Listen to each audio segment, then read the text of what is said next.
ஜெபிக்கிறவனுக்கு கர்த்தர் செய்பவைகள். ஆமென். ஜெபிக்கிறவனுக்கு கர்த்தர் செய்கிற காரியங்கள். இதுதான் இந்த நாளிலே கர்த்தர் நம்மோடு கூட பேசுவாராக. ஜெபம் மிக மிக அவசியம் என்பதை வேதம் நமக்கு காண்பிக்கிறது. ஆதியாகமம் முதல் வெளிப்படுத்தின விசேஷம் வரைக்கும் ஜெபத்தின் மேன்மை, ஜெபம் எவ்வளவு முக்கியம், ஜெபம் எவ்வளவு அவசியம் என்பதை வேதம் நமக்கு காண்பிக்கிறது. ஆமென். ஆதியாகமத்திலே ஜெபிக்கிற தேவ பிள்ளைகளை நமக்கு காண்பித்து கொடுக்கப்படுகிறது. அங்கிருந்து ஆரம்பமாகிறது ஜெபத்தின் அனுபவம். வெளிப்படுத்தின விசேஷம் வரும்போது கர்த்தருடைய நாளில் ஆவிக்குள்ளான யோவானுக்கு காண்பித்து கொடுக்கப்பட்ட காட்சிகளில் ஒன்று என்ன தெரியுமா? பரிசுத்தவான்களுடைய ஜெபம் கர்த்தருடைய சமூகத்திலே தூபமாய் இருக்கிறது காண்பித்து கொடுக்கப்படுகிறது. கைகளை உயர்த்தி ஹல்லேலூயா. ஆமென். ஜெபத்தின் அவசியம், ஜெபத்தின் முக்கியம். நாம எல்லாருமே ஜெபிக்கிறவர்களாக இருக்கணும். கர்த்தர் நம்மை குறித்து சொல்லப்படுகிற சாட்சிகளில் ஒன்று அதுவா இருக்கணும். ஆமென். இவன் யார் தெரியுமா? இவன் ஜெபிக்கிறவன். ஹல்லேலூயா. அப்போஸ்தலர் 9வது அதிகாரத்திலே அனனியாவின் இடத்திலே கர்த்தர் பேசும்போது பவுலை குறித்து என்ன சொல்லுகிறார் பாருங்கள். 9:11 பிற்பகுதியில ஆமென், அவன் இப்பொழுது ஜெபம் பண்ணுகிறான். இது அவனே சொன்ன சாட்சி கிடையாது, இன்னொருத்தன் ஆளை வச்சு சொன்ன சாட்சியும் கிடையாது, கர்த்தர் சொன்ன சாட்சி. அவன் யார் தெரியுமா? ஜெபம் பண்ணுகிறவன். நம்மை குறித்து இப்படி அவர் சாட்சி கொடுக்கணும். ஆண்டவராகிய இயேசு கிறிஸ்து சொன்னார், என்னை குறித்து சாட்சி கொடுக்கிறவர் பரலோகத்தில் இருக்கிறார். நம்மை குறித்து கொடுக்கப்படுகிற சாட்சிகளில் இது ஒன்றா இருக்கணும். இவன் யார் தெரியுமா? ஜெபிக்கிறவன். ஹல்லேலூயா. ஜெபம் மிக அவசியம். ஆபிரகாமுடைய ஜெபத்தை பார்த்தீங்கன்னா அவன் ரொம்ப தாழ்த்தி ஜெபிக்கிறான். தேவனுக்கு முன்பாய் நின்று கொண்டு லோத்துக்காக, குடும்பத்துக்காக தன்னை சாம்பல் என்றான், தூள் என்றான், அடியேன் பேச துணிந்தேன், தன்னை மிகவும் தாழ்த்தி ஜெபிக்கிறான். ஈசாக்கின் ஜெப அனுபவத்தை பார்த்தீங்கன்னா அவன் ஜெபித்து தான் பெற்றுக் கொள்ளுகிறான். ஆமென். அவனுடைய திருமண காரியத்தை ஆனாலும் சரி, அவன் தியானம் பண்ணி கொண்டிருந்து கண்களை ஏறெடுத்த போது ரெபெக்காளை மூத்த வேலைக்காரன் அழைத்து கொண்டு வருகிறான். பிள்ளை இல்லை, மனைவிக்கு மலடியா இருக்கிற பிள்ளை இல்லை. பைபிள் சொல்லுது ஈசாக்கு வேண்டிக் கொண்டான், பெற்றுக்கொண்டான். ஈசாக்கின் ஜெப வாழ்க்கை வாக்குத்தத்த சந்ததி. அவன் வாக்குத்தத்த சந்ததினால சும்மா கிடைக்குமா? கிடைக்காது. ஜெபித்து தான் பெற்றுக்கொள்ளணும். சத்தமா ஆமென் சொல்லுங்க. ஆபிரகாம் வாழ்க்கையில ஜெபம் ரொம்ப அவசியமா இருந்துச்சு. ஈசாக்கின் வாழ்க்கையில வாக்குத்தத்த சந்ததினா சுதந்திரவாளி. சுதந்திரவாளியா இருந்தாலும் பைபிள் காட்டுது ஜெபித்து தான் பெற்றுக்கொள்ளணும். ஆமென் சொல்லுங்க. ஜெபத்தின் அவசியம் ரொம்ப முக்கியம். அதான் எங்க அப்பா ஜெபம் பண்ணியாச்சுல, இனி நான் ஜெபம் பண்ணணுமா? இல்ல, உங்க அப்பா ஜெபம் பண்ணியாச்சு, நீ வளர்ந்தாச்சு, இனி நீ ஜெபம் பண்ணி நீ பெற்றுக்கொள்ளணும். ஆமா. எனக்கு ஏன் எதுக்காக இது சொல்றேன்னா, இன்னைக்கு யூடியூபை தட்டினா அவன் செய்திகளுக்கு பஞ்சம் இல்லை, ஆனால் அதில் அநேக காரியங்கள் துருபதேசங்களா இருக்கிறது. ஜெபத்தை அவ்வளவு ஜெபத்தின் அவசியத்தை, முக்கியத்துவத்தை அப்படியே அடிக்கிறது மாதிரி, நீ ஜெபிக்க தேவையில்லை, விசுவாசத்தோடு ஒரு வார்த்தை சொன்னா போதும் என்கிற நிலைக்கு கொண்டு போகிறது மாதிரி இன்னைக்கு அநேக பிசாசானவன் அப்படிதான் நுழைவான். பிசாசு அப்படி கண்ணையும் உருட்டிட்டு கொம்பெல்லாம் வச்சுட்டு வரமாட்டான். அவன் ஆட்டுத்தோலை போர்த்தி கொண்டுதான் ஆட்டு மந்தைக்குள்ளே நுழைவான். ஆமென். எனவே இதை ரொம்ப கவனிக்கணும். ஹல்லேலூயா. முற்பிதாக்கள் ஆபிரகாம் வாழ்க்கையில ஜெபம் ரொம்ப முக்கியமா இருந்துச்சு. ஈசாக்கு ஒவ்வொன்றையும் ஜெபித்து தான் அவன் பெற்றுக்கொள்கிறான். யாக்கோபுடைய ஜெபம் என்பது தாத்தா அப்பாவை விட ரொம்ப ஜாஸ்தியா இருந்துச்சு. ஹல்லேலூயா. ஆமென். ஆசீர்வாதம் எவ்வளவு ஜாஸ்தியா இருக்குதோ அதை விட ஜெபம் ரொம்ப ஜாஸ்தியா இருக்கணும். ஆபிரகாம் ஆசீர்வதிக்கப்பட்டதை விட ஈசாக்கு ரொம்ப ஆசீர்வதிக்கப்பட்டான். ஈசாக்கு ஆசீர்வதிக்கப்பட்டதை விட யாக்கோபு இன்னும் அதிகமாக ஆசீர்வதிக்கப்படுகிறான். ஆனால் ஆபிரகாம் எப்படி ஜெபித்தாரோ அதை விட அதிகமா ஈசாக்கு ஜெபிக்கிறாரு. ஈசாக்கு எப்படி ஜெபித்தாரோ அதை விட அதிகமா யாக்கோபு ஜெபிக்கிறார். ஹல்லேலூயா. அவன் போராடுறான், அவன் அழுது கெஞ்சுறான். இப்படி ஆபிரகாம் ஜெபித்ததாக பார்க்க, ஆபிரகாமுடைய ஜெபத்தை பார்க்க முடியுது, ஈசாக்குடைய ஜெபத்தை பார்க்க முடியும். ஆனா இது எல்லாத்தையும் விட மேலா யாக்கோபுடைய ஜெபம் இருந்துச்சு. ஜெப அனுபவம் தலைமுறை தலைமுறை தாண்ட மங்க கூடாது, அது இன்னும் பற்றி எறியணும். என் தகப்பன் ஜெபித்ததை விட நான் ஜெபிக்கணும், நான் ஜெபிக்கிறதை விட என் பிள்ளை ஜெபிக்கணும். இதுதான் ஒரு என்ன சொல்ல, நம்முடைய தலைமுறை இப்படி நிக்கணும். சத்தம் ஆமென் சொல்லுங்க பார்க்கலாம். மோசே ஜெபம் ரொம்ப கெஞ்சுவான். மோசே ஆண்டவர்ட்ட கெஞ்சி பிரார்த்தித்தான் இருக்கிறது. ஆமென். தாவீதுடைய ஜெபம் பாத்தீங்கன்னா அந்தி சந்தி மத்தியான வேளைகள்ல நான் தியானம் பண்ணி மெடிடேட் பண்ணி ஜெபம் பண்ணுவார். தன்னுடைய சூழ்நிலையில கர்த்தர் தந்த ஒவ்வொரு வார்த்தையும் நினைத்து ஆண்டவரே, நான் இப்படி இருந்த போது எனக்கு இப்படி பேசுறீங்களே. அதான் 119வது சங்கீதத்துல இருக்குல்ல, நீர் என்னை நம்ப பண்ணின வசனத்தை உமது அடியேனுக்காக நினைத்தருளும். அவன் ஜெபத்துல அவன் தியானம் பண்ணி ஜெபிக்கிறான். தானியேலை பாத்தீங்கன்னா உபவாசித்து ஜெபிப்பார். எந்த ஒரு காரியத்துக்கும் உபவாசிச்சிருவார். ஆமென். இயேசு கிறிஸ்துவை பாத்தீங்கன்னா எல்லாவற்றுக்கும் ஜெபிக்கிறார். ஹல்லேலூயா. எதுக்கு நான் இப்படி ஒவ்வொருத்தரையா எடுத்து சொல்றேன்னா, இவங்க வாழ்க்கை ஜெபத்தின் முக்கியத்துவத்தை காட்டுது. இனி யாரு சொல்லி ஜெபிக்காம இருக்க போறீங்க? ஆமென். இவர்களுடைய வாழ்க்கை ஜெபத்தின் முக்கியத்துவத்தை காட்டுது. இனி யாரு சொல்லி நீங்க ஜெபம் தேவையில்லைன்னு சொல்ல போறீங்க? சிலர் என்ன சொல்லுவாங்க அப்படின்னா, சரி அது இயேசு கிறிஸ்து தான் எல்லாத்தையும் முடிச்சிட்டார்ல, இனி நம்ம சைன் போட்டு எடுக்க வேண்டியது மட்டும்தான் நம்ம வேலை. ஓகே, அப்படின்னா பேதுரு எதுக்கு ஜெபிக்கணும்? பவுல் எதுக்கு ஜெபிக்கணும்? அப்போஸ்தலர்கள் எதுக்கு ஜெபிக்கணும்? அவங்க இரவெல்லாம் ஜெபித்திருக்கிறார்கள், உபவாசம் பண்ணி ஜெபித்திருக்கிறார்கள், வழக்கமாய் ஜெபிக்கிறதுக்குன்னு ஒரு இடத்தையே செட் பண்ணி இருக்கிறாங்களா?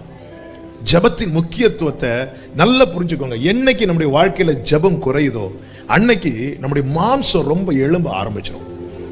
நம்ம சர்ச்சுக்கு ரெகுலரா தான் வருவோம், எல்லாம் நல்ல பைபிள்லாம் படிப்போம், எல்லாம் ரெடியா. என் வாழ்க்கையில ஜெபம் குறையுதுனாலே என்னுடைய மாம்சம் எழும்ப ஆரம்பிக்குதுன்னு அர்த்தம். இயேசு கிறிஸ்து என்ன சொன்னார்? மாம்சம் பலவீனம் உள்ளது, ஆவிதான் உற்சாகம். பலவீனம் தான் என்னில் ஓங்கி நிற்கும். என்னால போராட முடியாது, என்னால மேற்கொள்ள முடியாது, என்னால சுதந்திரிக்க. பலவீனத்தோடு இருக்கிறவங்களுக்கு என்ன செய்ய முடியும்? ஒன்னும் செய்ய முடியாது. பலவீனம் ஓவராக என்ன ஆகும்? ஒரு கிளாஸ் தண்ணி கூட யாராவது எடுத்துதான் நம்ம வாயில ஊற்றி தர வேண்டும். நம்மளால எடுத்து கூட குடிக்க முடியாத நிலைமை. இதுதான் பலவீனத்தின் விளைவுகள். பலவீனம் எழும்ப எழும்ப எழும்ப எழும்ப நம்மால மேற்கொள்ள முடியாது, போராட முடியாது, தொடர முடியாது, சுதந்திரிக்க முடியாது. இது பிசாசின் மிகப்பெரிய தந்திரம். எனவே தான் ஆண்டவர் சொல்லுகிறார், மாம்சம் பலவீனம் உள்ளது, அதுக்கு தான் நான் உனக்கு அபிஷேகத்தை கொடுத்திருக்கிறேன், நீ ஆவியில ஜெபம் பண்ணு. பத்ம தீவை எப்படி யோவான் மேற்கொண்டார்னா ஆவியில. கர்த்தருடைய நாளில் நான் ஆவிக்குள்ளானேன். அதுக்கப்புறம் பத்ம தீவை குறித்து யோவான் பேசவே இல்லை, அதுக்கப்புறம் பரலோகத்தை குறித்து பேசுறான். அவன் மாம்சத்தில் இருந்த போது அல்லது மாம்சத்துக்குள்ளானவனாய் காணப்பட்ட போது பத்ம தீவை குறித்து பேசுகிறான், ஆவிக்குள்ளான போது பரலோகத்தை குறித்து பேசுகிறான். ஜெபத்தின் மேன்மை அறிந்து கொள்ள வேண்டும். ஜெபத்தின் அவசியத்தை, ஜெபம் இல்லாத வேற எந்த காரியத்துக்கும் ஜெபித்துதான் ஆகும். இயேசு கிறிஸ்து எல்லாவற்றுக்கும் ஜெபத்தை தான் முன்னாடி வைக்கிறார். ஜெபம் ஜெபம் ஜெபம் ஜெபம். ஆமென். நம்ம ஜெபிக்க சொல்லுவோம், தப்பு கிடையாது. பாஸ்டர்ஸ்ட ஜெபிக்க சொல்லணும், அதுக்கு தான் ஆண்டவர் வச்சிருக்கிறார். மூப்பர்கள்ட்ட அல்லது விசுவாசிகள்ட்ட நமக்கு தெரியும் இவங்க ஜெபம் பண்ணுவாங்க அப்படின்னு. அப்படி நம்பிக்கைக்குரியவங்க சிலர் இருப்பாங்க, அவங்கள்ட்ட சொல்றது தப்பு கிடையாது. ஆனா நம்ம என்ன தப்பு பண்ணுவோம்னா 10 பேர்ட்ட ஜெபிக்க சொல்லிட்டு நம்ம சும்மா இருப்போம் தெரியுமா? அதுதான் தப்பு. 10 பேர்ட்ட ஃபோன் பண்ணி ஜெபிக்க சொல்லிடுவோம். யூடியூபை பார்ப்போம், 10 மீட்டிங் பார்ப்போம், 10 நம்பர் எடுப்போம், ஃபோன் பண்ணி ஹலோ பிரேயர் சென்டரா? எஸ், ஜெபம் பண்ணுங்க.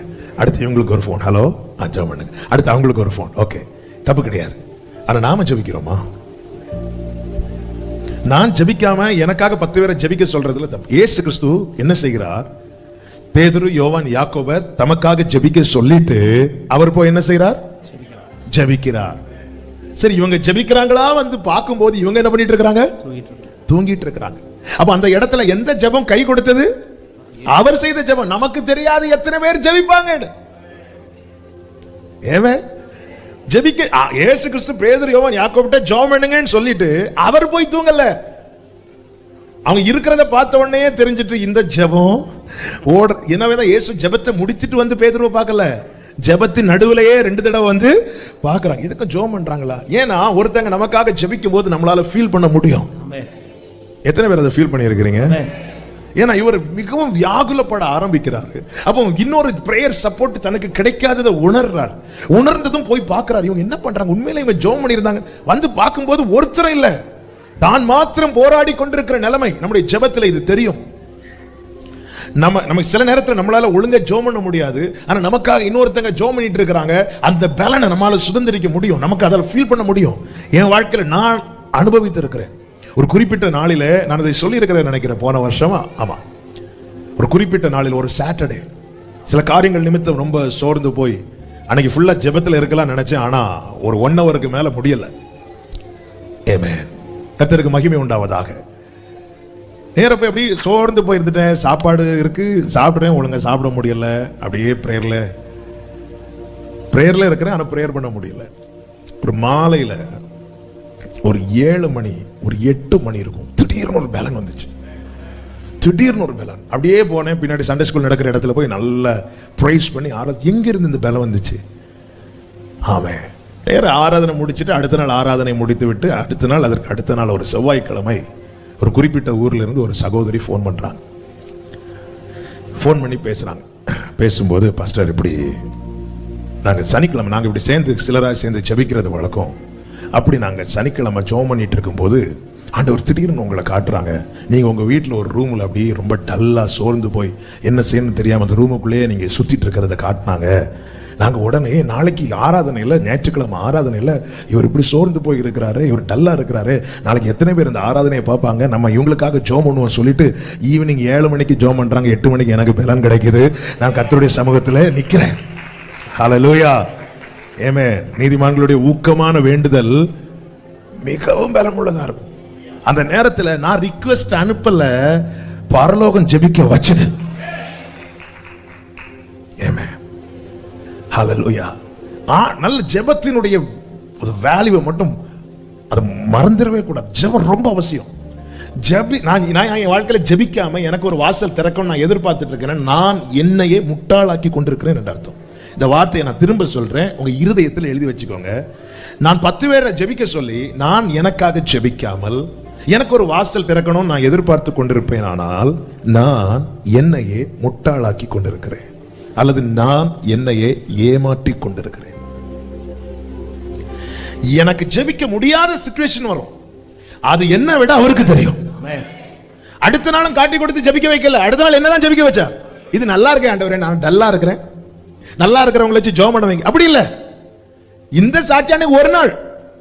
இன்னொரு வாட்டி லாஸ்ட் இயர் 2021 ஜனவரி, அதாவது 2020 டிசம்பர், 2021 ஜனவரி, இதெல்லாம் பார்த்தீங்கன்னா எனக்கு நல்ல கால் வலி. ஏன்னா கண்டினியூஸாக மீட்டிங் ஆன்லைனில் பண்ணிட்டு இருந்தோம்.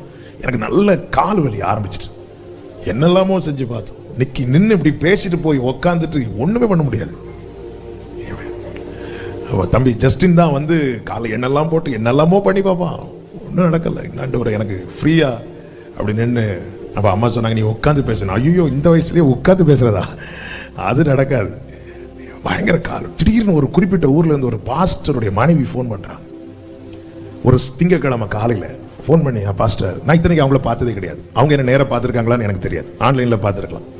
அண்ட் ஒரு 1 வீக்காக உங்களுக்காக ஜெபம் பண்ண சொல்றாங்க. ஏதோ ஒரு பலவீனம் உங்களை வந்து ரொம்ப மேற்கொள்ள துடிச்சிட்டு இருக்கு, ஒரு 1 வீக்காக ப்ரேயர் பண்ண சொல்றாங்க பாஸ்டர் அப்படின்னு. ஒரு திங்கட்கிழமை காலையில். ஞாயிற்றுக்கிழமை நான் ரொம்ப பெயினில் முடிச்ச இடத்துல காலையில் எழும்பி அப்படின்னு ஸ்தோத்திரம், ஆண்டவரே நன்றி. நான் சொன்னேன், ஆமா எனக்கு ஒரு கால் வலி ரொம்ப நாளா இருக்கு, தேங்க்யூ, நீங்க ஜெபம் பண்ணிட்டீங்களா, இனி அந்த பெயின் இருக்காது, இயேசுவின் நாமத்தில் சொல்றேன். அந்த வலி அப்படியே போயிட்டு. ஹல்லேலூயா. கர்த்தர் ஜெபிக்க வைக்கிறார். ஆமென். சில பலவீனங்கள் நம்மை மேற்கொள்ளும் போது அது என்னை விட அவருக்கு நல்லா தெரியும், நம்மளை விட அவருக்கு தெரியும். அவர் ஜெபிக்க வைப்பார். யாருன்னே தெரியாது நமக்காக ஜெபம் பண்ணிட்டு இருப்பாங்க. ஆனா நம்ம நல்லா இருக்கும் போது இது நடக்காது. நல்லா இருக்கும் போது நாம தான் ஜெபிக்கணும். நமக்கு தெரியும், அது அவருக்கு தெரியும். எனக்கு என்ன பலன் இருக்கு, எனக்கு என்னால எது செய்ய முடியும். அவர் நேற்று ஒரு வார்த்தையை நான் மெடிடேட் பண்ண, எனக்கு ரொம்ப ரொம்ப பலனா இருந்துச்சு. ஆமா, அது செய்தி அல்ல, இருந்தாலும் நான் அதை டச் பண்ணதுனால சொல்றேன். கிதியோனை ஆண்டவர் அனுப்புவார். அனுப்பும் போது என்ன சொல்லி அனுப்புவார் அப்படின்னா, ஆமென், நியாயாதிபதிகள் 6:14 வாசிங்க. அப்பொழுது கர்த்தர் அவரை நோக்கி பார்த்து, உனக்கு இருக்கிற இந்த பலத்தோட போ, உன்னை அனுப்புகிறவர் நான் அல்லவா என்றார். ஆனா உண்மையிலே கிதியோனுக்கு உள்ள மீதியானியரை மேற்கொள்ளுகிற பலன் இருக்குதான்னு கேட்டா இல்ல. அப்படி இருந்திருக்குமானால் அவன் இதுக்கு முன்னாடி மீதியானியரை மேற்கொண்டிருப்பான்ல. இப்போ ஆண்டவரே, அவனுக்குள் இருக்கிற பலன் என்ன பலன் ஆண்டவரே? ஒரு இடத்துல இருந்து இன்னொரு இடத்துக்கு போவதற்கான பலன். உனக்கு இருக்கிற இந்த பலத்தோட போ, உன்னை அனுப்புகிறது நான் அல்ல. போவதற்கான பலன் இருக்கிறது. அந்த பலத்தை பயன்படுத்தி அவன் புறப்படுகிறான். பைபிள் சொல்லுது 6வது அதிகாரம் அதனுடைய 34வது வசனத்தை வாசியுங்கள். அப்பொழுது கர்த்தருடைய ஆவியானவர் கிதியோன் மேல் இறங்கினார். கைகளை உயர்த்தி ஆமென் சொல்லுங்க பார்க்கலாம். ஹல்லேலூயா. அப்போ கிதியோனே, உனக்கு ஒரு பலன் இருக்குல்ல, அதை நீ பயன்படுத்து. இருக்கிறத நீ பயன்படுத்து, இல்லாததை நான் உனக்கு தருவேன். ஆமென். ஆமென். இருக்கிறத பயன்படுத்து. என்ன பலன் பா உனக்கு இருக்கு? நான் வந்து ஆராதிக்கிறேன், இந்த பலன் மட்டும் தான் இருக்கு. ஆமென். அடுத்த பலன் என்ன, அடுத்து எனக்கு தெரியாது. இருக்கிறத நீ பயன்படுத்து, இல்லாததை உனக்கு தருவான். ஹல்லேலூயா. ஆமென். இல்ல நாலாவது மேற்கொள்ள மாட்டேன், மேற்கொள்ளுகிற பலன் இல்ல, அது இல்ல, இது இருக்கு. என்ன இருக்கு? உன்னை அனுப்புறேன்ல, போ. அதுக்கப்புறம் நான் தரேன். உனக்கு இருக்கிற பலன். ஆமென். உனக்கு இல்லாத பலனை வச்சு இல்ல, உனக்கு இருக்கிற பலத்தோட போ. இருக்கிறத பயன்படுத்துங்க, இல்லாதது தருவார். ஆமென். இது செய்தி அல்ல, ஆனால் இது என்னை கடந்த நாளில பலப்படுத்தினதுனால உங்களுக்கு சொல்லுகிறேன். ஆமென். ஆண்டவர் உங்களுக்கு ஜெபிக்க வைக்கிறாரா, ஜெபிக்க தூண்டுறாரா? அந்த நேரத்தில் உங்க சோம்பேறித்தனத்தை அசதியாய் கவனிக்காம அதை விட்டுறாதீங்க. இருக்கிற தருணம், கிடைக்கிற தருணம், இருக்கிற பலன், இதை கண்டிப்பா பயன்படுத்தணும். காரணம், ஜெபம் மிக மிக அவசியமாயிருக்கிறது. கைகளை உயர்த்தி ஆமென் சொல்லுங்க பார்க்கலாம். ஜெபிக்கிறவனுக்கு கர்த்தர் செய்கிற காரியங்கள் ஒரு 5 காரியங்களை நான் வேகமாய் சொல்லி ஜெபிக்க போகிறேன். முதலாவது பாருங்கள், 2 ராஜாக்களின் புஸ்தகம் அதனுடைய 13வது அதிகாரத்தின் 4வது வசனத்தை வாசிக்க கேட்கலாம். 2 ராஜாக்களின் புஸ்தகம் 13:4. யோவாகாஸ் கர்த்தருடைய சமூகத்தை நோக்கி பிரார்த்தித்தான். சீரியாவின் ராஜா இஸ்ரவேலை ஒடுக்குகிறதினாலே அவர்கள் ஒடுங்கி போகிறதை பார்த்து கர்த்தர் அவனுக்கு செவி கொடுத்தார். கைகளை உயர்த்தி ஆமென் சொல்லுங்க பார்க்கலாம். ஜெபிக்கிறவனுக்கு கர்த்தர் செய்கிற காரியம் என்ன தெரியுமா? பார்த்து செவி கொடுப்பார். எல்லாரும் இந்த வார்த்தையை சொல்லுங்க. பார்த்து செவி கொடுப்பார். எதை பார்த்தீங்க செவி கொடுக்கிறார் தெரியுமா? அவனை பார்த்துல, அவனை பார்த்தா அவருக்கு செவி கொடுக்கவே முடியாது. ஏனென்றால் இந்த பிரச்சனைக்கு காரணமே யாருதான்? யோவாகாஸ் தான். நீங்க மேல படிச்சீங்கன்னா தெரியும். அவனை கர்த்தர் இஸ்ரவேலின் மேல ராஜாவாக வைக்கிறார். 17 வருஷம் அவன் ராஜ்யபாரம் பண்ணி. 2வது வசனத்தை வாசிங்க. கர்த்தரின் பார்வைக்கு பொல்லாப்பானதை செய்தான். இது நிமித்தம் கர்த்தர் என்ன செய்கிறார்? 3வது வசனம், இஸ்ரவேலின் மேல் கோபம் உண்டு. அவர் சீரியாவின் ராஜாவாகிய ஆசகேலின் கையிலே, அவருடைய குமாரன் பெனாதாத்தின் கையிலே ஒப்பு கொடுக்கிறார். இந்த நேரத்தில் தான் யோவாகாஸ் என்ன செய்கிறான் அப்படின்னா, தன் பிள்ளைகளை உணர்ந்து கர்த்தருடைய சமூகத்தில் இருந்து நோக்கி பிரார்த்திக்கிறான், ஜெபிக்கிறான். அவர்கள் ஒடுக்கப்படுகிறதை அவர் பார்த்து, நம்முடைய அநேக ஜெபங்களுக்கு தேவன் பதில் தந்ததற்குடைய மெயின் ரீசன் என்ன தெரியுமா? நம்முடைய நீதியோ ஒண்ணும் இல்ல. நிறைய ஜெபத்துக்கு நாம் பெற்றுக்கொண்ட பதிலுக்கான காரணம் என்ன தெரியுமா? நம்மை பார்க்கிறார், நம்ம எந்த சிச்சுவேஷன்ல இருக்கிறோம். அதனாலதான் பவுல் சொல்ல, நாம் உண்மை இல்லாதவர்களா இருந்தும் அவர் உண்மை உள்ளவரா இருக்கிறார். தேவன் அப்ப இந்த இடத்துல யோவாகாசே, உன் கிரியைகளின் நிமித்தம் உனக்கு பதில் கிடைச்சிருக்கோம்னா நிச்சயமா கிடைச்சிருக்காது. தேவனுடைய இரக்கத்தின் நிமித்தம் உனக்கு இந்த பதில் கிடைத்திருக்கிறது. இனி நீ என்ன செய்யணும் அப்படின்னா, இனி திருப்பியும் தேவனை கோபப்படுத்தாதபடிக்கு பயத்தோடு வாழணும். மனாசே அப்படிதான் ஜெபிக்கிறான். அவன் ஜெபித்து கர்த்தர் இறங்கி அவனுக்கு கிரியை செய்ததும் அவன் ஓடி போய் என்ன பண்றான் அப்படின்னா, தேசத்தில் இருக்கிற அவ்வளவு விக்கிரகங்களையும் அடிச்சு போட்டான். இனி இதெல்லாம் இருக்கக்கூடாது. இனி ஒரு விசை என் வாழ்க்கையில் இப்படி ஒரு பொல்லாப்பு வந்து விடக்கூடாது. இனி ஒரு விசை நான் தேவனை கோபப்படுத்துகிறவனாய் காணப்படக்கூடாது. கர்த்தருக்கு மாத்திரம் மகிமை உண்டாவதாக. அப்போ தேவன் ஜெபிக்கும் போது நம்ம எந்த சிச்சுவேஷன்ல இருக்கிறோம் என்பதை கர்த்தர் பார்க்கிறார். 118வது சங்கீதம் எடுக்க வேண்டாம், 5வது வசனத்திலே சங்கீதக்காரன் என்ன சொல்லுகிறான்? நான் நெருக்கத்தில் இருந்து கர்த்தரை நோக்கி கூப்பிட்டேன், கர்த்தர் எனக்கு செவி கொடுத்தார். எப்படி செவி கொடுத்தார்? என் நெருக்கத்தை கர்த்தர் பார்க்கிறார். சங்கீதம் 3:1 தாவீது சொல்லுகிறான், என் சத்துருக்கள் எவ்வளவாய் பெருகி இருக்கிறார்கள். 3வது சங்கீதம் 4வது வசனத்தை வாசியுங்கள். 1-4 வாசியுங்கள். சங்கீதம் 3:1-4. கர்த்தாவே சத்துருக்கள் எவ்வளவாய் பெருகி இருக்கிறார்கள், விரோதமாய் எழும்புகிறவர்கள் அநேகர். 4வது வசனம், நான் கர்த்தரை நோக்கி சத்தமிட்டு கூப்பிட்டேன், அவர் தமது பரிசுத்த பர்வதத்திலிருந்து எனக்கு பதில் அளித்தார். எங்கிருந்து தாவீது கூப்பிடுறீங்க? சத்துருக்களின் நடுவில் இருந்து. அவர் பார்த்து, மோசே கிட்ட ஆண்டவர் என்ன சொல்லுவார்? என் ஜனத்தின் உபத்திரவத்தை நான் பார்த்து அவர்கள் கூக்குரலை கேட்டு பார்த்து கேட்கிறார். உண்மையில கஷ்டப்படுறான். நல்லா புரிஞ்சுக்கோங்க, என் ஆண்டவரை மாதிரி அன்புள்ள தேவனை எங்கேயுமே பார்க்க முடியாது. ஆண்டவரை என்னை ரட்சியும் என்று கடலில் மூழ்கின பேதுரு கூப்பிடுகிறான். அது விசுவாசம் உள்ள ஜெபமா, அவிசுவாசம் உள்ள ஜெபமா?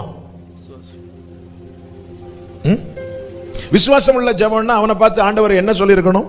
உன் விசுவாசம் உன்னை ரட்சித்தது. ஆனா ஆண்டவர் அவனை பார்த்து என்ன சொல்றார்? அற்ப விசுவாசியே, ஏன் சந்தேகப்பட்டாய் கேட்டாரா இல்லையா?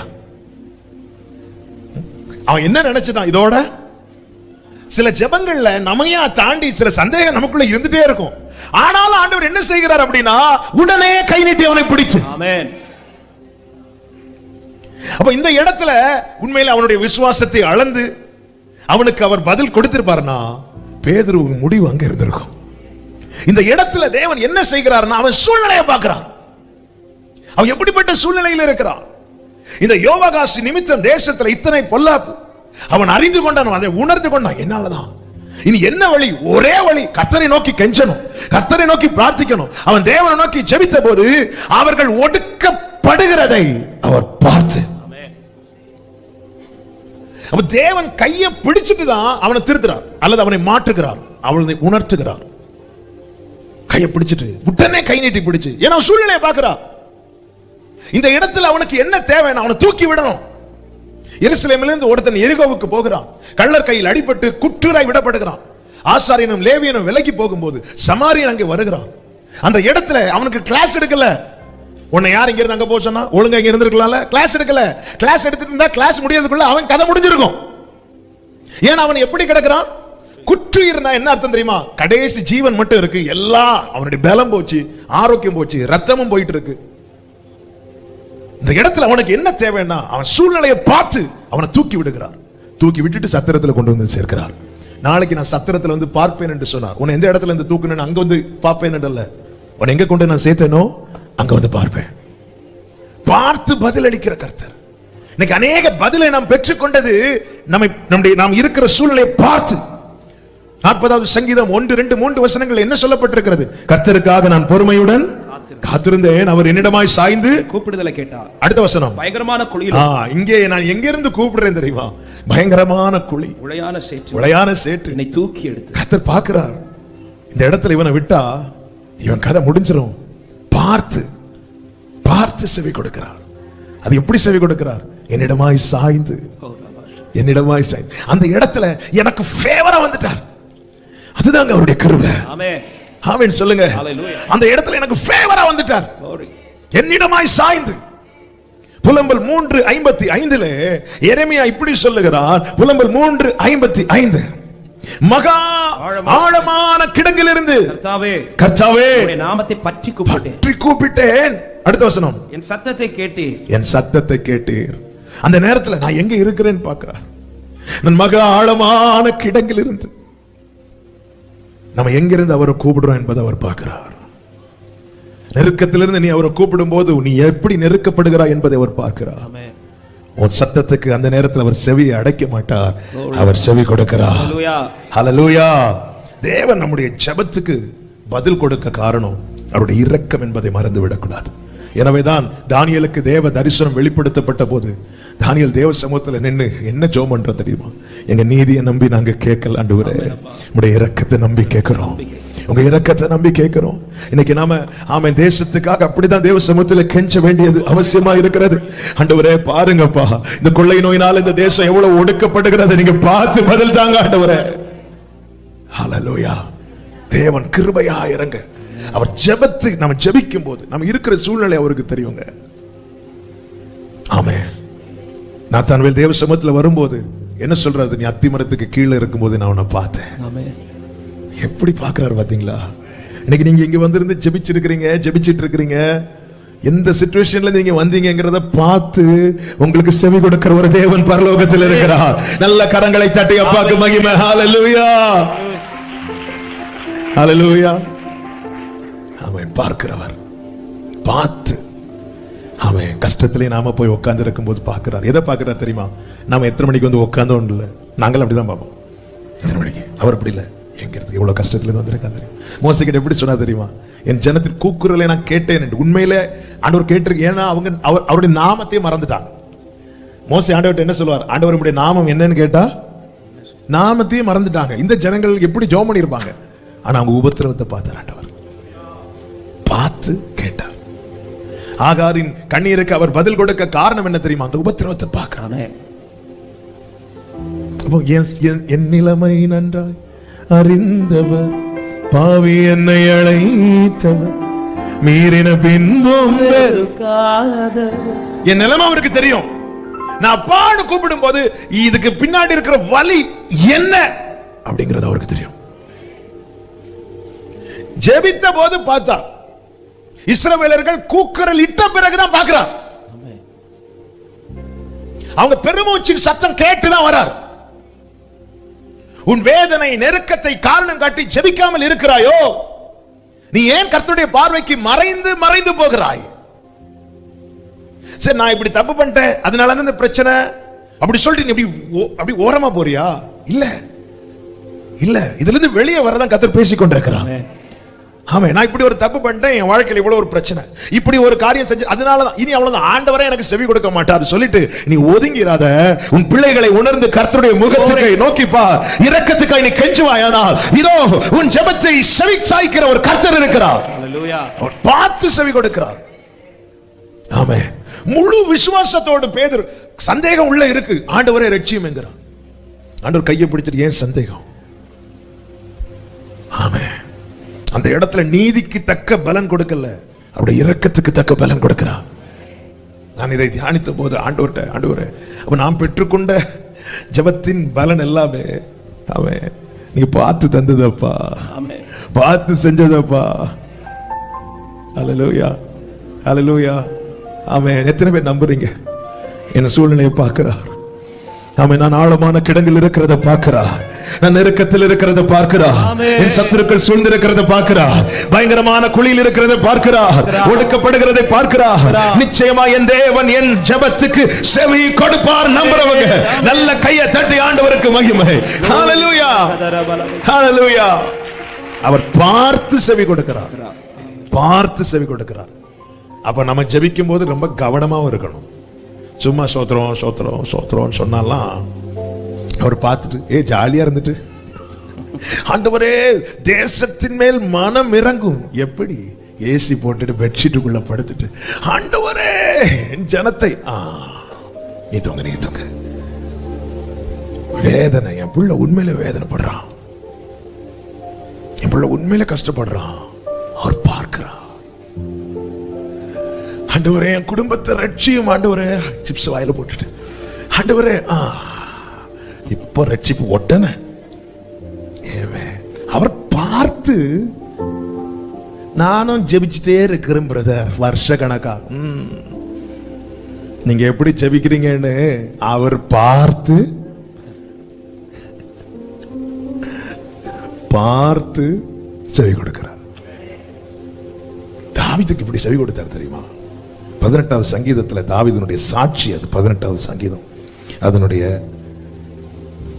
4 முதல் வேகமாய் 6வது வசனத்தை வாசிங்க. எனக்கு உண்டான நெருக்கத்தில் இருந்து கர்த்தரை நோக்கி கூப்பிட்டு தேவனை நோக்கி அபயமிட்டேன். நமது ஆலயத்திலிருந்து என் சத்தத்தை கேட்டார். அபயமிட்டேன், அழுறேன், சத்தம் போடுறேன். அப்பா நெருக்கத்தை பாருங்கப்பா, 4ல இருந்து பாருங்க. மரண கட்டுகள் என்னை சுட்டி கொள்ளுதுப்பா, துர்ச்சன பிரவாகம் என்னை பயப்படுத்துதுப்பா, பாதாள கட்டுகள் என்னை சூழ்ந்து கொள்ளுது, மரண கண்ணி என் மேல விழுந்துட்டுப்பான்னு சொல்லிட்டு அவன் கதறின போது கர்த்தர் எப்படி செவி கொடுக்கிறாரா?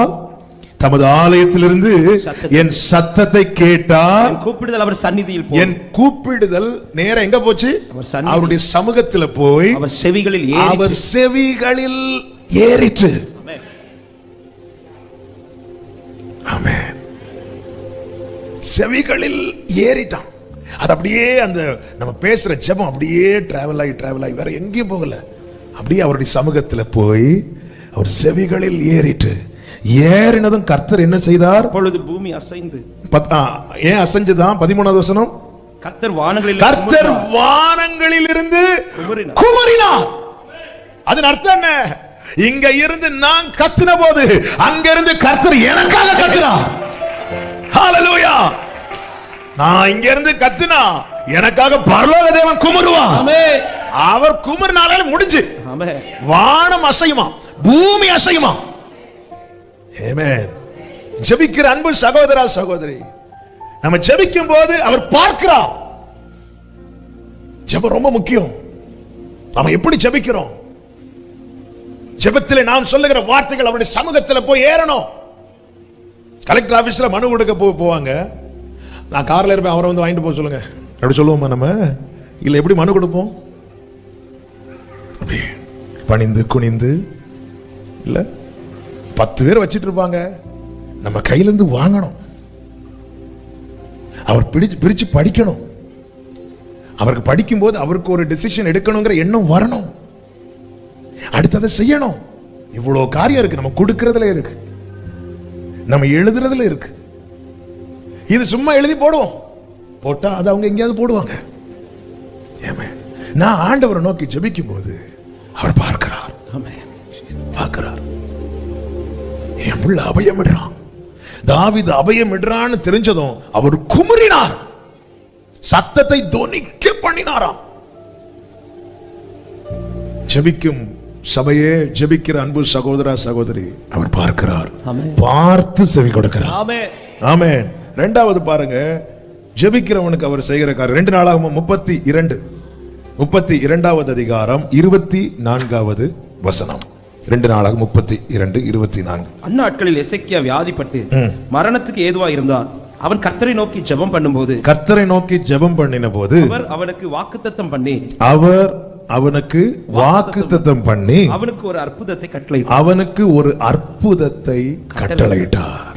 கைகளை உயர்த்தி ஹல்லேலூயா. ஜெபிக்கிறவனுக்கு கர்த்தர் வாக்குத்தத்தம் பண்ணுகிறார். வாக்குத்தத்தம் பண்ணி அற்புதத்தை கட்டளையிடுகிறார். அப்ப ஜெபம், அடுத்து வாக்குத்தத்தம், அடுத்து அற்புதம். என் ஜெபத்துக்கு செவி கொடுத்தார் என்பதின் அடையாளம் என்ன தெரியுமா? எனக்கு அவர் தருகிற வாக்குத்தத்தம் அல்லது வார்த்தை. இந்த 3 சொன்னேன், ஜெபம், வாக்குத்தத்தம், அற்புதம். இந்த 2 நடந்தவங்க கை தூக்குங்க. இந்த 2 நடந்தவங்க கை தூக்குங்க. நல்ல ஓகே. 2 பெருசா 1 பெருசா? 2 பெருசா 1 பெருசா? 2. சிலர் எண்ணி பார்க்க, இந்த சைடு 1 இருக்கு. இந்த 2 நடந்திருக்குன்னா இந்த 1 நடக்குமா நடக்காதா? சத்தமா சொல்ல, நடக்கும். ஹல்லேலூயா. ஜெபம், வாக்குத்தத்தம், அற்புதம். ஜெபிக்கிறவன், என் ஜெபம் அவர் செவிகளில் ஏறிட்டு என்பதின் அடையாளம் என்ன தெரியுமா? எனக்கு கர்த்தர் தருகிற வார்த்தை. என் ஜெபத்தை கேட்டு எனக்கு ஒரு பதிலை தந்தது உண்டானால் நான் விசுவாசிக்கிறேன், என் வாழ்க்கையில் அற்புதம் நடக்கும். அதை காணதான் இன்னும் என்னை ஜீவனோடு வைத்திருக்கிறார் என்று நம்புகிறவர்கள் நல்ல கையை தட்டி அப்பாக்கு மகிமை. ஷபஹதரப லகதரா. ஜெபிக்கிறவனுக்கு தேவன் வாக்குத்தத்தத்தை கொடுக்கிறார். யாருக்கு வாக்குத்தத்தத்தை கொடுக்கிறாரோ அவர்களுக்கு தான் அற்புதத்தை கட்டளையிடுகிறார். சும்மா அற்புதங்கள் அப்படின்னு இல்ல. இந்த வசனத்தை பாத்தீங்களா? அவனுக்கு வாக்குத்தத்தம் பண்ணி அவனுக்கு ஒரு அதன் அர்த்தம் என்ன? இந்த காரியத்தை அவனுக்காக மட்டும் செய்யறது. வந்து எல்லாரையும் சுஸ்தமாக்கினார் அப்படின்னு இருக்கும், எல்லாருக்கும் சுகம் பெற்றார்கள் அப்படின்னு இருக்கும். அப்ப எல்லாருக்கும் கிடைக்கிறது இல்ல, அவனுக்குன்னு நான் ஒரு வாக்குத்தத்தம் பண்ணியிருக்கிறேன். அத அவன் ஒன்னு சொல்லிட்டு இன்னொன்னு செய்ய மாட்டார். அவன் ஒன்னு சொல்லிட்டு கிடைக்கிறத வாங்கிட்டு போ அப்படி சொல்லுகிறவர் அல்ல. எதை சொன்னாரோ அதை செய்வா, அதை செய்வா, அதை செய்வா.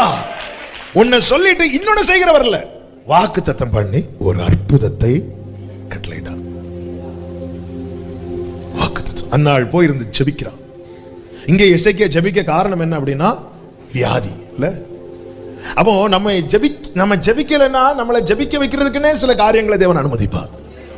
ஹல்லேலூயா. உறவுல ஜெபிக்கிறவங்களுக்கு காரணங்கள் தேவையில்லை. ஜெபிக்க மறக்கும் போது தான் இப்படிப்பட்ட. அன்னாள் ஜெபிக்க காரணம் என்ன? வாழ்க்கையில யார் அடைச்சு வச்சிருந்தா? பெனினால் அடைத்தாளா, கர்த்தர் அடைத்தாரா? ஆனா பழியெல்லாம் யார் மேல? அடைச்சு வச்சவர் இருக்குல்ல. நிறைய நேரத்தில் நம்ம நிறைய பேர் இப்படி பார்த்துட்டு இருக்கிறோம். அவன் மேல உனக்கு ஏன் இவ்வளவு கோபம்? ஏதோ அவ அடைச்சு வச்சது மாதிரி. அடைச்சு வச்சது கர்த்தர்ல. அவ போய் என்ன செய்தா தெரியுமா? ஜெபம் பண்றா, ஜெபித்தாள். அவளுக்கு ஒரு வாக்குத்தத்தம் கொடுக்கப்படுகிறது, ஏலின் மூலமாய் சொல்லப்படுகிறது. 1 சாமுவேல் 1:10 அன்னாள் போய் ஜெபிக்கிறா. 1:17 அவளுக்கு ஒரு வாக்குத்தத்தம் கொடுக்கப்படுகிறது. 1:20 கர்த்தர் அவளுக்கு ஒரு அற்புதத்தை கட்டளையிட்டார். ஹல்லேலூயா. ஜெபிக்கிறவனுக்கு கர்த்தர் வாக்குத்தத்தம் கொடுக்கிறார். நீங்க ஜெபத்துல கர்த்தர் உங்களுக்கு தருகிற வார்த்தையை பிடிச்சுக்கோங்க. ஜெபம், வாக்குத்தத்தம், அற்புதம். ஜெபம், வாக்குத்தத்தம், அற்புதம். அப்ப ஜெபிக்கும் போது முதல்ல நம்ம எதை பார்க்கணும்? எதை கேட்கணும்? எதை தேடணும்? வார்த்தை. வார்த்தை கிடைச்ச அப்புறம் எதை எதிர்பார்த்துட்டு இருக்கணும்? அற்புதம். ஆமென். ஹல்லேலூயா. ஜெபம் நல்லா புரிஞ்சு. நமக்கு வாழ்க்கையில் ஒரு நெருக்கம் வரும்போது கர்த்தர் நம்ம கிட்ட என்ன எதிர்பார்த்துட்டு இருப்பாருன்னா, இவன் எப்போ ஜெபம் பண்ண போறான்? ஜெபிக்கிற நாம என்ன கேட்கணும்னா வார்த்தைய. வார்த்தை கிடைச்ச அப்புறம் என்ன எதிர்பார்க்கணும் தெரியுமா? அற்புதம். அது எப்ப நடக்கும் அது அவருக்கு தெரியும். எப்படி நடக்கணும் அது அவர் தான் நடத்துகிறார். என் வேலை என்ன தெரியுமா? நான் அதை பார்க்கணும், அதை சுதந்திரிக்கணும். உங்க வாழ்க்கையில நீங்க ஜெபத்தில் அமர்ந்து இருக்கும் போது வார்த்தையை கேளுங்க. நீங்க உங்க காரியத்தை சொல்லும் போதே அதற்கேற்ற வார்த்தையை அவர் தருவார். அந்த வார்த்தையை பிடிச்சிடுங்க. அந்த வார்த்தையில எவ்வளவு மாயை கிடையாது.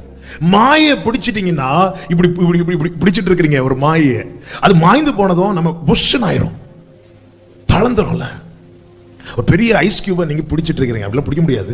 பிடிச்சிட்டு இருக்கிறீங்க, ஒரு வெயில் பட்டதும் கொஞ்ச நேரத்தில் என்ன ஆயிருதுன்னா இது சொர்ணம் ஆயிருது. நம்ம வெறும் கை மட்டும் இப்படி இருக்கும். என்னடா அது உள்ள இருந்த ஐஸ் கியூபை காணலையே, ஏன்னா அது மாய்ந்து போய்விட்டது. இந்த பூமியில நம்ம பிடித்திருக்கிறது எல்லாமே அப்படிதான். ஆமென், ஹல்லேலூயா. இன்னும் பழைய 500 ரூபா 1000 ரூபா நோட்டு வச்சுட்டு யாராவது இருக்கிறீங்களா? ஒரு பிரயோஜனம் இல்லை. நாங்க சேர்த்து வச்சிருக்கோம் 2030 தான் திறப்போம் அப்படின்னு சொல்லிட்டு திறந்து பார்த்தா ஒரு பிரயோஜனம் இருக்காது. ஆமென். இந்த பூமியில எல்லாமே ஒரு நாள் செல்லாம ஆகுங்க. ஆனால் இந்த வார்த்தை வானமும் பூமியும் ஒளிந்தாலும் இதுல ஒரு உறுப்பு கூட, ஒரு டாட் கூட மாறாது. நல்ல கையை தட்டி ஆமென். ஷஹாதரபா. நீங்க ஜெபம் பண்ணும்போது தேவன் உங்களுக்கு ஒரு வார்த்தையை தந்தார்னா அந்த வார்த்தையை பிடிச்சுக்கோங்க. எவ்வளவு இறுகமா பிடிக்க முடியுமோ அவ்வளவு இறுகமா பிடிச்சிருங்க. அதுக்கப்புறம் அற்புதம் நடக்கும்.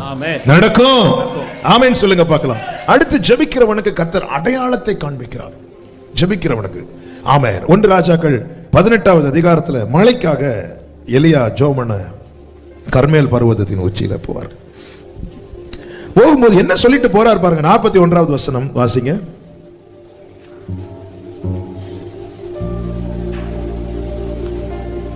18:41. பின்பு எலியா ஆகாவை நோக்கி, நீர் போ, போஜனபானம் பண்ணும், பெருமழையின் இரைச்சல் கேட்கப்படுகிறது. கேட்கும் என்று சொன்னானா கேட்கப்படுகிறது என்று சொன்னானா? கேட்கப்படுகிறது. உண்மையில கேட்டுச்சாப்போ? கேட்கல, ஆனா அவன் காதுல கேக்குது. ஹல்லேலூயா, ஹல்லேலூயா. நல்லா புரிஞ்சுக்கோங்க. தேவன் செய்ய போகிற காரியத்தை ஜெபிக்கிறவனுக்கு ஸ்மெல் பண்ண முடியும். அவனால ஸ்மெல் பண்ண முடியும். இது இப்ப அடுத்து தான் நடக்க போகுது. இன்னும் நடக்கல, ஆனா நடக்க போகுது.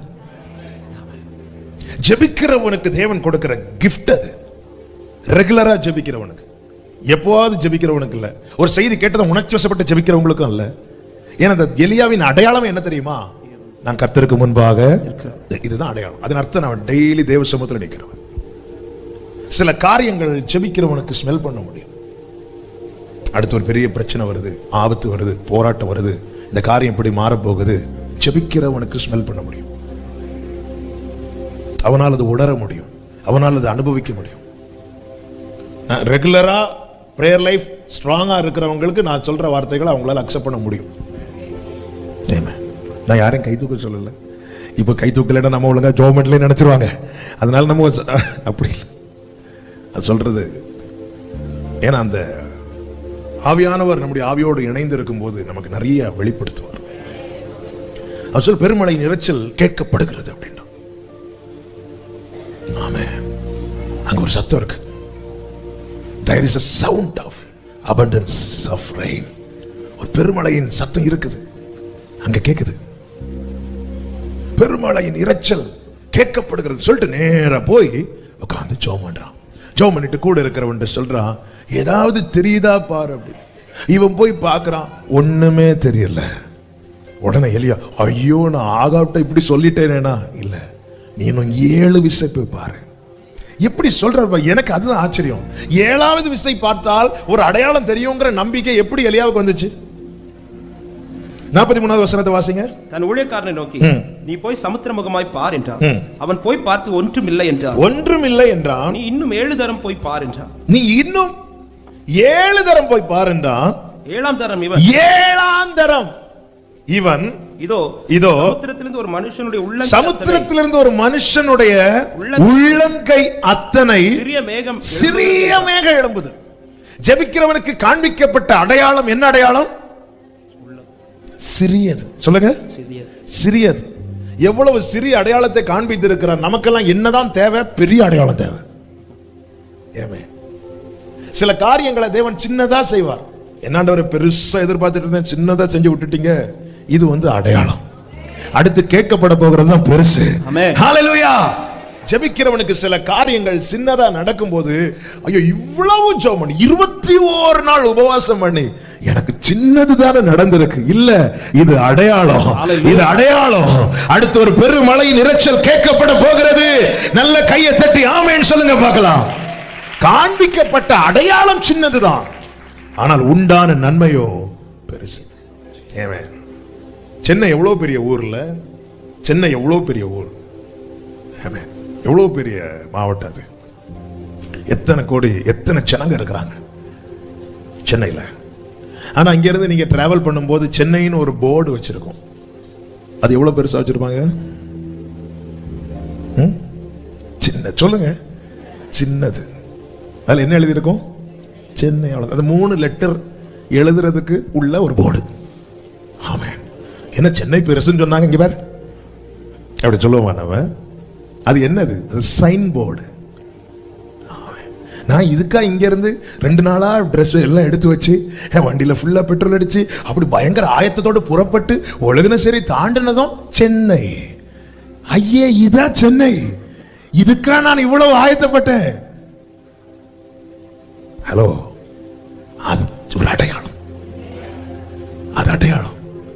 சென்னை என்ன, நான் அங்க போய் பார்க்கணும், அது எவ்வளவு பெருசு.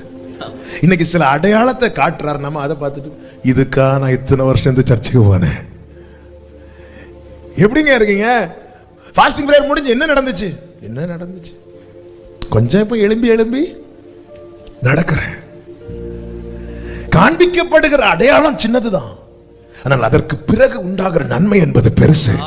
அப்படி என்றால் இன்னும் என் வாழ்க்கையில பெரிய நன்மை நடக்கல, ஆனா நான் ஜெபித்துக் கொண்டு இருக்கிறேன் என்றால், அப்படிப்பட்டவர்களுக்கு இயேசுவின் நாமத்தில் சொல்றேன், இதோ உனக்கு காண்பிக்கப்பட்டவைகள் எல்லாம் இனி உன் வாழ்க்கையில நடக்கும் பெரிய நன்மைகளுக்கான அடையாளம் இது. நல்ல கையை தட்டி ஆமென் என்று சொல்லுங்க பார்க்கலாம். இந்த அடையாளம் ரதத்தில் அமருகிற ஆகாபுக்கல்ல காண்பிக்கப்பட்டது, பர்வதத்தில் அவர் பாதத்தில் அமர்ந்த எலியாவுக்கே காண்பிக்கப்பட்டது. காண்பிக்கப்பட்ட அடையாளம் சின்னது, ஆனா செய்ய போற காரியம் பெருசு. இன்னைக்கு சில சின்ன சைன் ஆண்டவர் காட்டியிருக்கிறார். அதுவும் ஒரு மேகம் எழும்புதுன்னு சொன்னா கூட பிரச்சனை இல்லை. அந்த எப்படி சொல்ற பாருங்க, ஒரு மனுஷனுடைய உள்ள எனக்கு என்ன கையளவு மேகம் எழும்புனா கூட நம்ம கண்ணுக்கு தெரியுமான்னு தெரியல.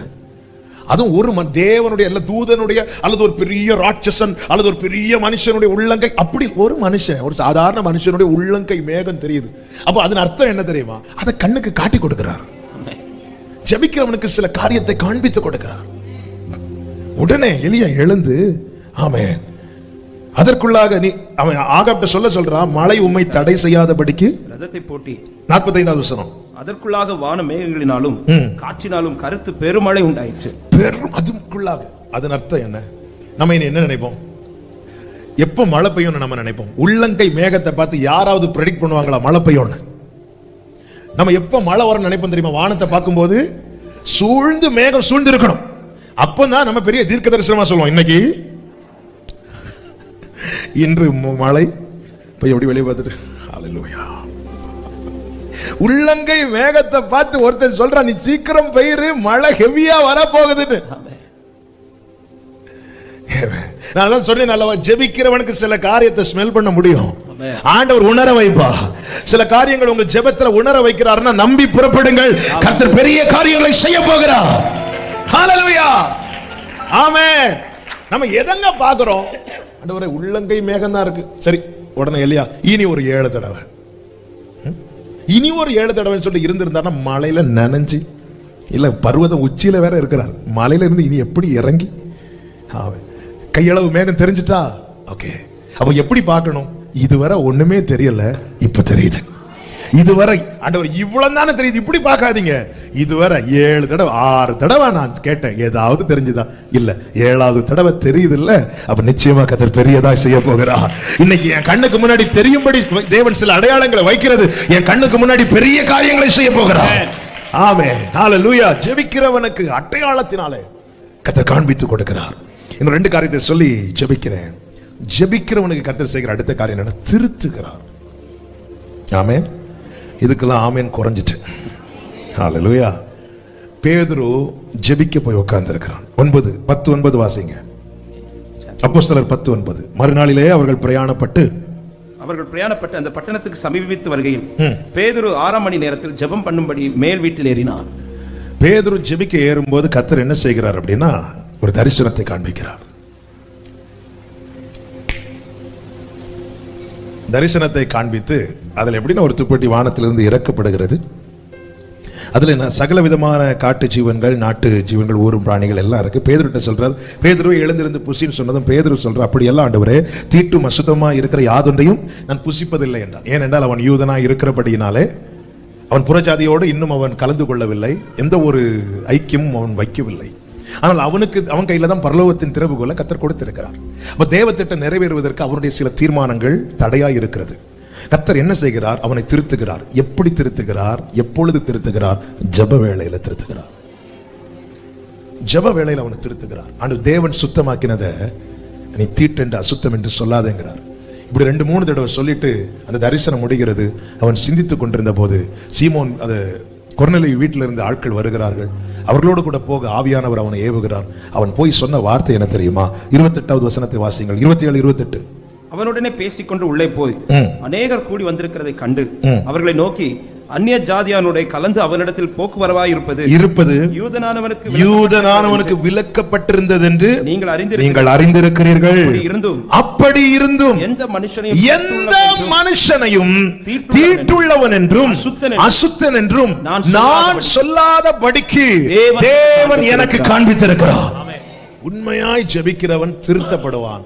திருத்தப்பட்டவன் எந்த ஒரு மனுஷனை பார்த்தோம் இவன் தீட்டுள்ளவன் என்றும் இவன் அசுத்தன் என்றும் சொல்ல மாட்டான். ஒருத்தனை பார்த்து இவன் தாழ்ந்த ஜாதி, இவன் தீட்டுள்ளவன், இவன் அசுத்தன் என்று சொல்லுவானால் அவன் ஜெபிக்கிறவன் கிடையாது. அவன் தேவனை நோக்கி ஜெபிக்கிறவன் கிடையாது. ஹல்லேலூயா, ஹல்லேலூயா. நான் ஆமென் வரல. ஆமென். உண்மையா ஜெபிக்கிறவன் தேவன் சுத்தமாக்கினவனை பார்த்து தீட்டுள்ளவன் சொல்ல மாட்டான். மொத்தமே 2 கூட்டத்தார் தாங்க உண்டு. சிலுவையை குறித்த உபதேசம் கெட்டு போகிறவர்களுக்கு பைத்தியம், ரட்சிக்கப்படுகிறவர்களுக்கு தேவபலன். மொத்தமே 2 கூட்டம் தான் உண்டு. ஒன்னு ரட்சிக்கப்படுகிற கூட்டம், இன்னொன்னு கெட்டு போகிற கூட்டம். இயேசுவை ஏற்றுக்கொண்டவர்கள் ரட்சிக்கப்படுகிறார்கள், இயேசுவை மறுதலிக்கிறவர்கள் கெட்டு போகிறார்கள். இதுல எந்த ஒரு மனுஷனை பார்த்து அசுத்தன் என்றும் ஆமென் தீட்டுள்ளவன் சொல்லக்கூடாது. நீதிமொழிகளில் சொல்லப்பட்டிருக்கிறது, பிறனை அவமதிக்கிறவன் பாவம் செய்கிறான். நம்ம எல்லாம் பல மணி நேரம் ஜெபம் பண்ணிட்டு ஆட்களின் தரத்தை வைத்து காரியங்களை வைத்து நாம் கணக்கிடுவோமானால் பரலோக நிறைய திட்டங்கள் நம்ம வாழ்க்கையில தேவனால் நடப்பிக்க முடியாது. 9வது அதிகாரத்தில் புறஜாதிகளுக்கு அப்போஸ்தலனாகிய பவுலை தேவன் தெரிந்தெடுத்துட்டார். ஆனா புறஜாதிகளுக்கு வாசலை திறந்து கொடுக்கிற அந்த ரோலை பேதுருக்கு தான் வச்சிருக்கிறார். பேதுரு செய்யணும். பேதுரு, உன்னுடைய இந்த தீர்மானத்தினால எத்தனை பேர் பயன்பட முடியாம இருக்கிறாங்க தெரியுமா? பேதுருவுக்கு கர்த்தர் உணர்த்துகிறார், பேதுருவை திருத்துகிறார். பேதுரு சொல்றாரு, உங்களுக்கு தெரியும்ல யூதன் இப்படி எல்லாம் வரமாட்டான்னு. நானும் வந்திருக்க மாட்டேன், நான் மட்டும் திருத்தப்படலை, நான் வந்திருக்க மாட்டேன். கர்த்தர் என்ன சொன்னார் தெரியுமா? எந்த மனுஷனையும் தீட்டுள்ளவன் என்றும் அசுத்தன் என்றும் சொல்லாத. என்ன கேட்கிற ஒவ்வொருவருக்கும் சொல்றேன், எந்த ஒரு மனுஷனையும் இவன் தீட்டுள்ளவன், இவன் அசுத்தன் அப்படி சொல்ற ரைட்ஸை தேவன் நமக்கு தரல. ஆமென். அவ திருந்த விரும்பாதவன் ஜெபிக்கிறத ஸ்டாப் பண்ணிடுவான். ஜெபிச்சா அவர் என்னதான் செய்யறாரு? திருத்துறாரு. அதனால வேண்டாம், என்ன செஞ்சிரும்? அதனாலதான் ஒளியை பகைக்கிறான் அப்படின்னு இருக்கு. பொல்லாப்பை செய்ய விரும்புகிறவன் ஒளியை பகைக்கிறான், ஒளியின் இடத்துல வராது இருக்கிறான். வந்தாலே இப்படி சொல்றார், வந்தா திருத்துறார். வந்தாலே திருத்துறார், வந்தா திருத்துவார். திருத்தலைன்னா பேதுருவின் வாழ்க்கையில தேவ சித்தம் ஒரு பகுதி மட்டும்தான் நிறைவேறப்பட்டிருக்கிறது. பெந்தேகோஸ்து நாளிலே கீயை ஓபன் பண்ணி கொடுத்தேன், நடந்து இன்னொரு பக்கம் இருக்கு. பரலோகத்தின் திறவுகோலை உன் கையில கொடுத்திருக்கு. அதன் அர்த்தம் என்ன? உன்னை கொண்டு செய்ய வேண்டிய ஒரு காரியம் இருக்கிறது. புறஜாதிகளிடத்துல இந்த சுவிசேஷம் பிரசங்கிக்கப்பட முதல் ஆளா பேதுரு நிக்கணும். ஆனா நான் யூதன், நான் எப்படி போவேன்? ஆண்டவர் பார்த்தார், வெளிப்படுத்துறார், பேதுரு தப்பு, தேவன் சுத்தமாக்கிட்டார். இனி நீ அப்படிதான் பார்க்கணும். எந்த மனுஷனையும் தீட்டுள்ளவன் என்றோ அசுத்தன் என்றோ சொல்றதுக்கு உனக்கு ரைட்ஸ் கிடையாது. ஜெபிக்கும் போது தேவன் என்ன செய்யறார்? திருத்துவார். நீ பலிபீடத்துல பலியை கொண்டு வைக்கும் போதே ஆண்டவர் திருத்துவார். உன் சகோதரன் பேர்ல குறை இருக்கு, போ போய் சால்வ் ஆயிட்டு வா. இல்ல ஆண்டவரே ஆண்டவரே ஆண்டவரே டைம் இல்ல ஆண்டவரே, இந்த பலியை மட்டும். ஆண்டவர் என்ன கேட்பார் தெரியுமா? நம்ம அவர்கிட்ட ரொம்ப பிஸின்னு ஓடும் போது ஆண்டவர் நம்மளை பிடிச்சு வச்சு கேட்கிற கேள்வி என்னன்னா, என்னை விட பிஸியோ? கேட்பாரா? கேட்க மாட்டாரா? இந்த பூமியிலே எல்லா மனிதனுக்கும் உறங்குறதுக்கு டைம் உண்டு. ஒரே ஒருத்தருக்கு மட்டும் உறங்குறதுக்கு, ஏன் கண்ணிமை மூடுறதுக்கு கூட டைம் இல்ல. அவர் தான் என் ஆண்டவர். அவர் உறங்கினார்னா அவ்வளவுதான். கொஞ்ச நேரம் தூங்கினார்ல போட்ல, நடந்தது என்ன பாத்தீங்கல்ல?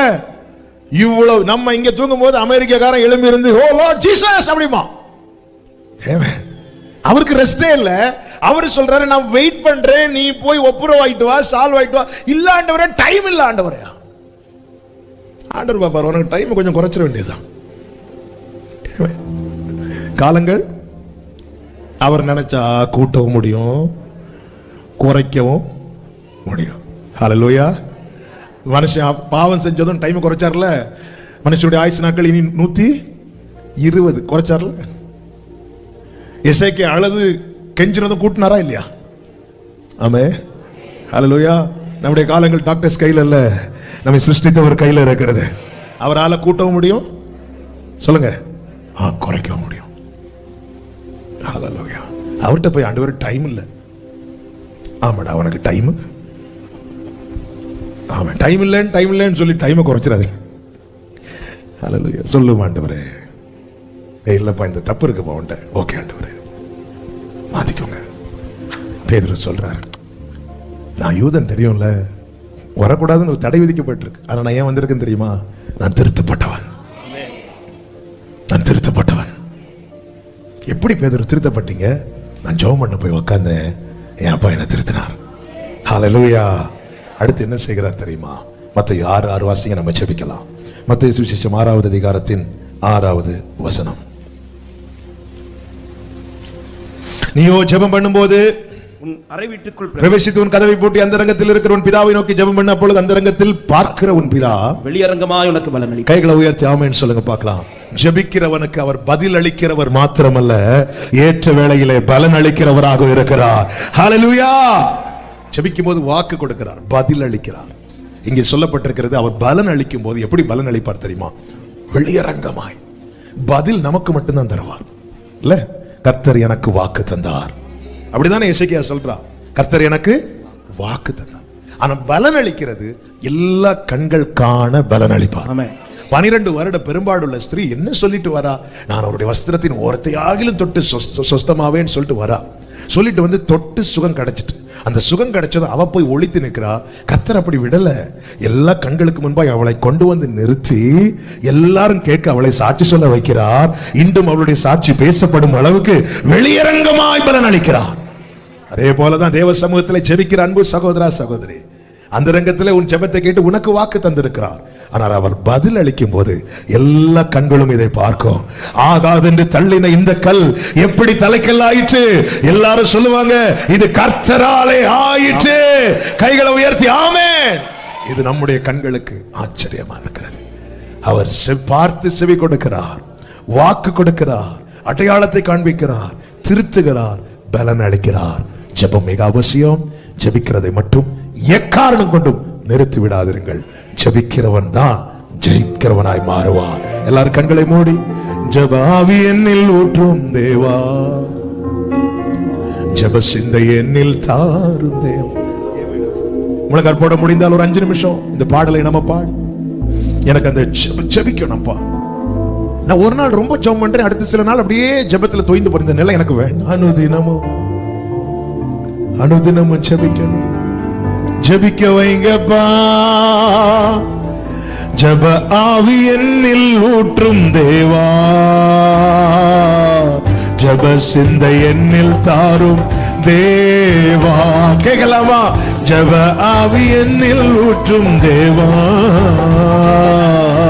ஜெப சிந்தை என்னில் தாரும் தேவா. உறங்காத கண்கள் வேண்டும், உணர்வுள்ள நெஞ்சம் வேண்டும், முடியாத கண்ணீர் வேண்டும், நீரே என்னை நடத்த வேண்டும். உறங்காத கண்கள் வேண்டும், உணர்வுள்ள நெஞ்சம் வேண்டும், முடியாத கண்ணீர் வேண்டும், நீரே என்னை நடத்த வேண்டும். ஜெப ஆவி என்னை, எல்லாரும் விரும்பி கேளுங்க, ஒரு ஜெபமா கேளுங்க, வாஞ்சியோட கேளுங்க. அப்பா எனக்கு தாங்கப்பா, தாங்கப்பா. ஜெப ஆவி என்னில் ஊற்றும் தேவா, ஜெப சிந்தை என்னில் தாரும் தேவா. அறைக்குள் கதவை போட்டு தரை மட்டும் என்னை தாழ்த்தி இதயத்தை உம்மிடம் ஏந்தி ஜெபிக்கின்ற வரமே தாரும். அறைக்குள் கதவை போட்டு தரை மட்டும் என்னை தாழ்த்தி இதயத்தை உம்மிடம் ஏந்தி. ரெண்டு கைகளை உயர்த்தி, உறங்காத கண்கள் வேண்டும், உணர்வுள்ள நெஞ்சம் வேண்டும், முடியாத கண்ணீர் வேண்டும், நீரே என்னை நடத்த வேண்டும். கண்கள் வேண்டும் தாங்கப்பா.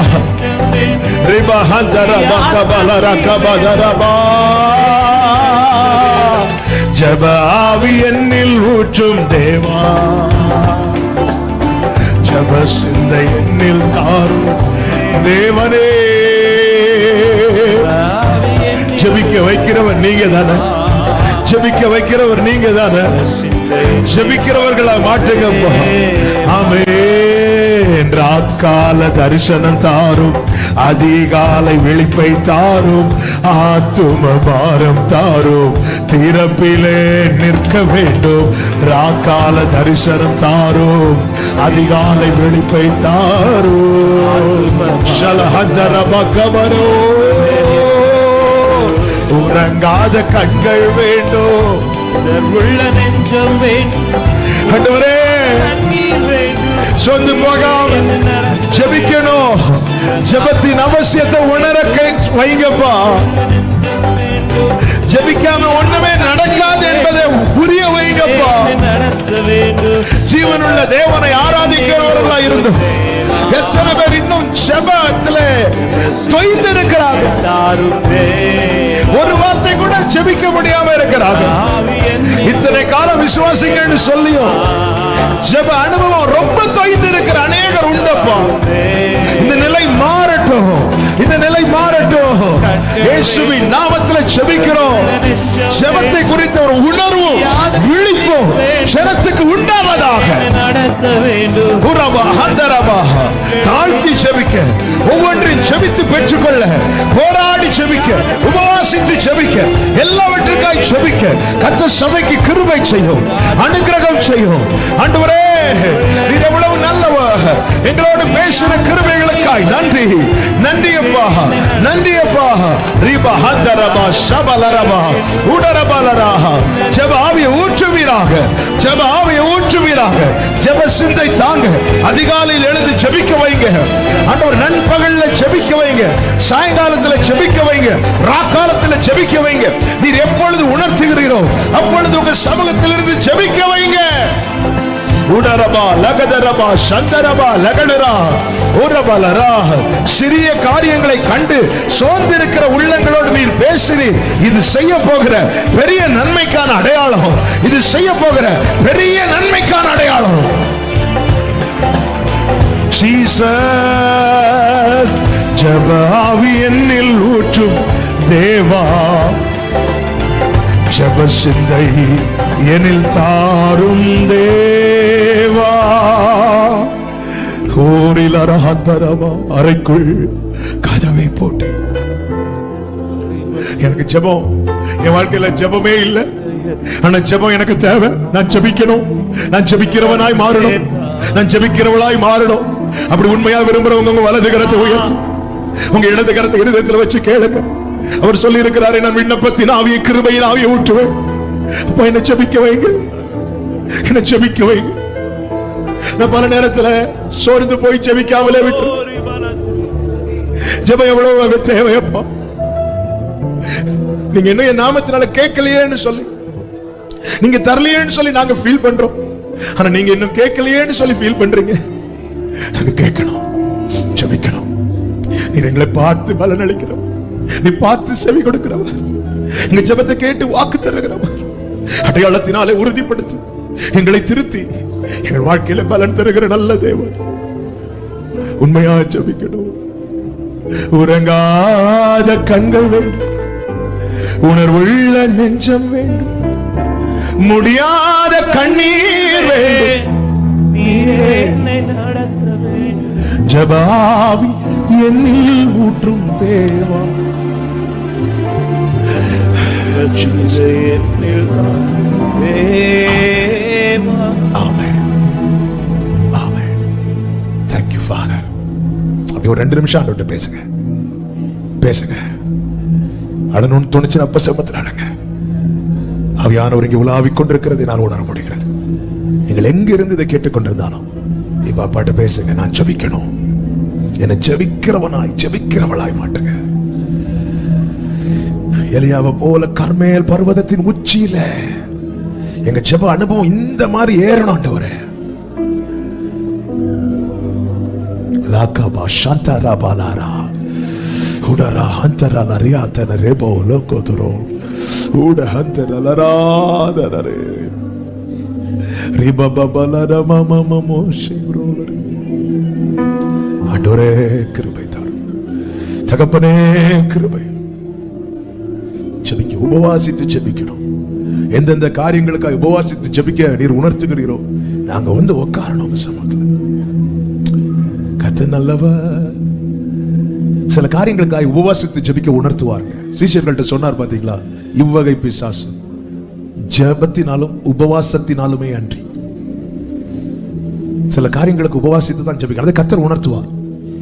சில கடினமான காரியம் நம்ம வாழ்க்கையில பிள்ளைங்க வாழ்க்கையில வரும்போது ஆண்டவர் சொல்லுவார், நீ உபவாசம் பண்ணு. நம்முடைய ஆவியில் அது உணர்த்தப்படுவோம். உடனே போய் உட்காந்துடணும் அப்பா சமூகத்தில். கர்த்தர் கிரியை செய்வார். உபவாசத்தினால சரீரம் தளர்ந்து போகும் சில நேரத்தில் உண்மைதான். ஆனா அந்த ஜெபத்தினாலே வான மண்டலம் தளர்ந்துடும். காரணம் பரலோகம் நமக்கு யுத்தம் பண்ணும்.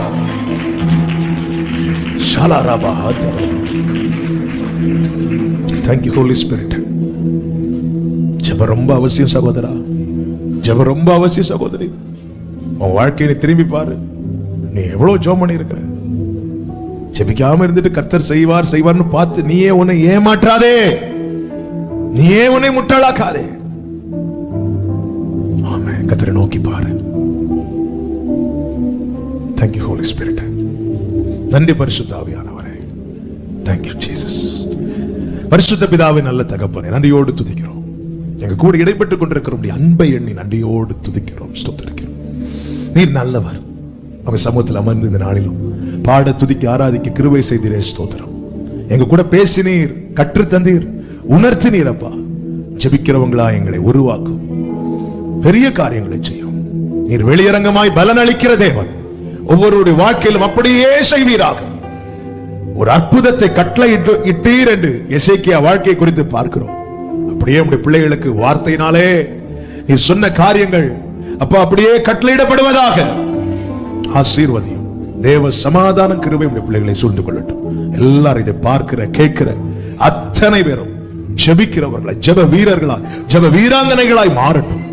ஆசீர்வதி. மகிமை கனம் எல்லாமும் ஒருவருக்கு செலுத்துகிறோம், இரட்சகர் இயேசு கிறிஸ்துவின் நாமத்தில் பிதாவே, ஆமென். சேர்ந்து சொல்லுவோம், என் ஆத்துமாவே கர்த்தரை ஸ்தோத்திரி, முழுமே கர்த்தருடைய பரிசுத்த நாமத்தை ஸ்தோத்திரி. என் ஆத்துமாவே கர்த்தரை ஸ்தோத்திரி, கர்த்தர் செய்த சகல உபகாரங்களை மறவாதே. ஆமென். நம்முடைய கர்த்தராகிய இயேசு கிறிஸ்துவின் கிருபையும் பிதாவாகிய தேவனுடைய அன்பும் பரிசுத்த ஆவியானவருடைய ஐக்கியமும் சிநேகமும் பாதுகாவலும் நம் அனைவரோடும் எல்லா பரிசுத்தவான்களோடு கூட கர்த்தருடைய வருகை மட்டும் தங்கியிருப்பதாக. ஆமென். ஹalleluya. God bless you. கர்த்தர் உங்களை ஆசீர்வதிப்பாராக.